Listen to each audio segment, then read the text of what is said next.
আজকে আমার আব্বার কথা খুব মনে পড়তেছে। কেন মনে পড়তেছে তাও আজকে আমি আপনাদের জানাবো।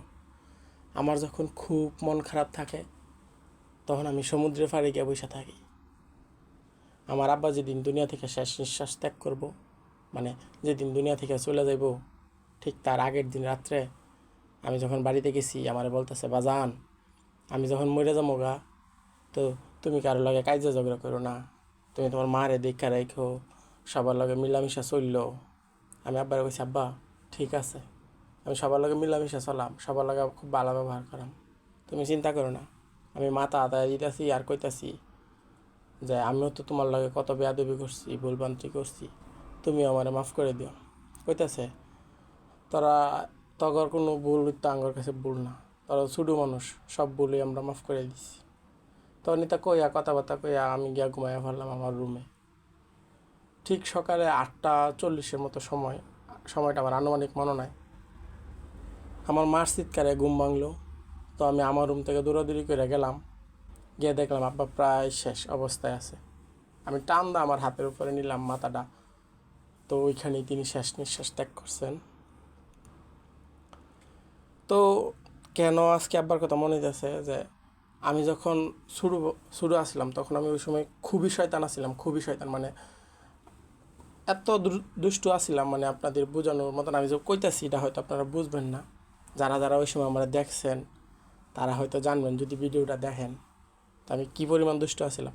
প্রতিদিন 4টা 5টা করে বিচার আইতো আমার নামে।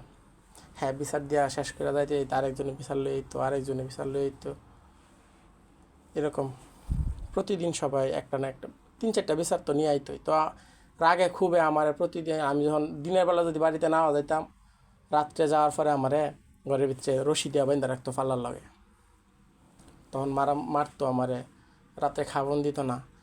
তো এখানে একটা মজার বিষয় হয়েছে যে মা আমার লাগে খাওয়ান আলাদা করে রেখে দিত, আর যখন তারা ঘুমায় পড়তো আমার হাতটা আমি নিজে নিজে খুললা, মানে আমার কোনোভাবে কোনো দিনও বাইন্দা আমার রাখতে আসছে না, সব বান দিয়ে নিয়ে আমি খুললা ফেলাইছি।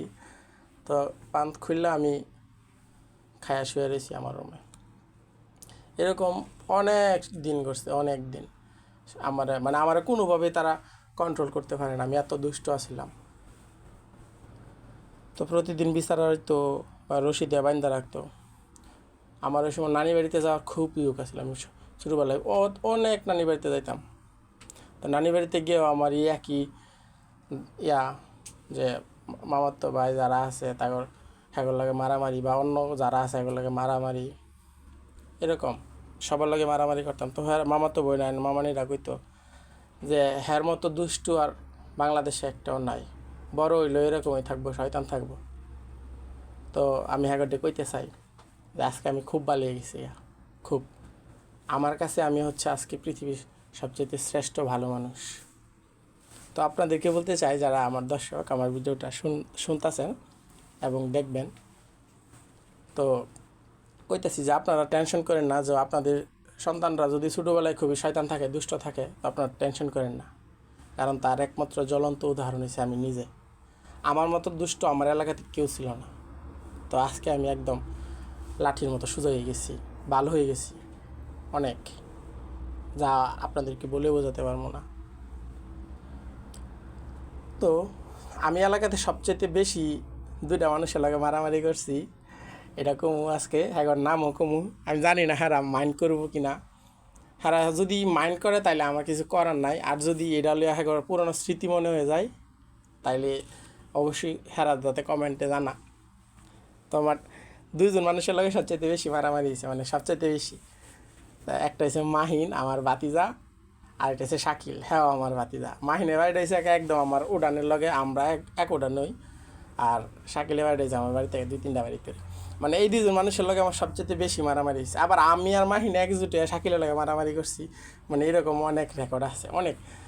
মানে মারামারি বলতে একদম খামসা খামসি, ইদ্দা ডিলা ডিলি, মানে ওই সময় ছোটোবেলায় মারামারি বলতে যা বোঝায় আর কি।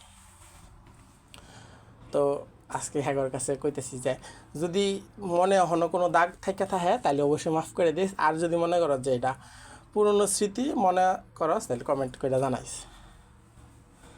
তো এমন হয়েছে যে মাহিনের লগে একটা কাহিনী হয়েছে যে আমরা যখন খালি বোতল আমরা আগে ম্যাজিক দেখাইতাম যে খালি বোতলটা চাক্কা দেওয়ার নাটক করে বোতলটা পিছে ফালাই দিতাম, তারপর এমনি হাত সামনের দিকে নিয়ে যেতাম, আর যারা দেখাইতেছি হ্যাঁ অনেক ভয় পাইতো।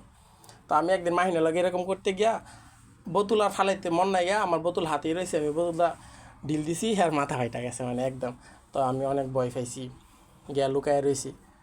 আগে আমরা যখন কাজিয়া ঝগড়া করে মারামারি করে লুকাইতাম তখন আমাদের বাড়ির পাশে একটা জাম্বুরা গাছ ছিল, জাম্বুরা গাছের উপরে গিয়ে বয়ে থাকতাম।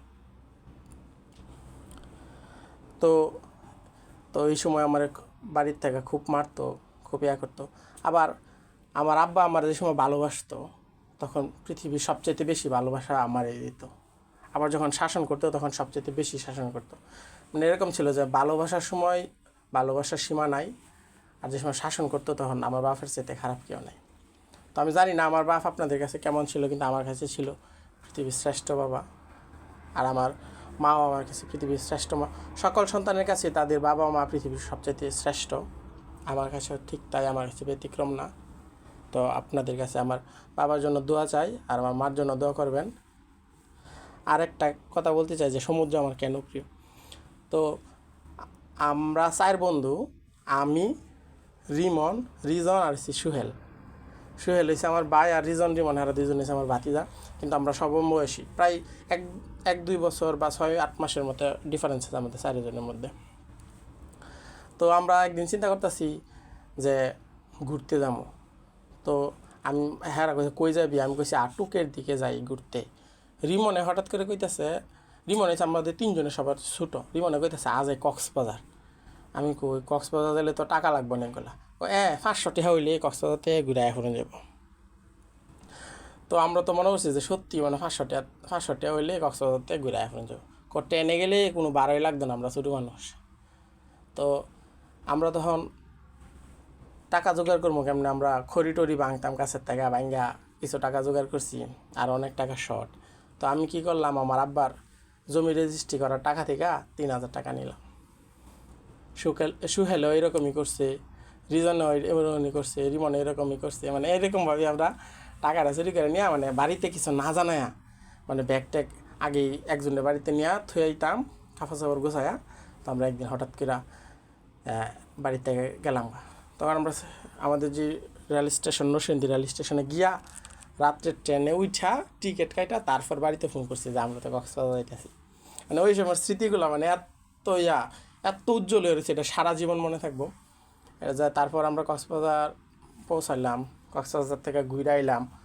আসার পরে মা আমার এত মারা মারছে যে আমরা টাকা নিয়ে নিছি, আমি টাকা নিয়ে নিছি। কিন্তু আব্বা আমার একটা কথা কইছে না। আব্বা কইছে আচ্ছা নিচে মানে কী পরিমাণ মারছে ওই দিন, মানে আপনাদের বলে বোঝাতে পারবো না, সারা শরীর আমার ব্যথা হয়ে গেছিলো, এত মারা মারছে। তো আব্বা আমার একটা কথা কইছে না। আমার মাও আমার খুব ভালোবাসে, খুব আদর করে। আমারে পাইতে নাকি আমার মার অনেক কষ্ট হয়েছে। আমি জানি না, আমি আমার মার ঋণ তো কোনো দিনও কোনো সন্তান শোধ করতে পারে না, আমিও পারবো না। কিন্তু আমার মা যাতে ভালো থাকে, সুস্থ থাকে, এই চিন্তাটা অন্তত আমি করতে পারবো, এই ব্যবস্থা আমি অন্তত করতে পারবো। তো আজকে আমার গল্পটা, যে ছোট্ট একটা গল্প, আমার জীবনের সবচেয়ে ছোট্ট গল্প যদি বলেন, এই জীবনটাই খুবই অল্প। তো আমার গল্পটা যদি ভালো লাগে অবশ্যই আপনারা কমেন্ট করবেন, শেয়ার করবেন। আর আমার গল্পটা যদি কারো জীবনের সাথে মিল্লা থাকে, হ্যাঁ তো অবশ্যই শেয়ার করবেন ভিডিওটা।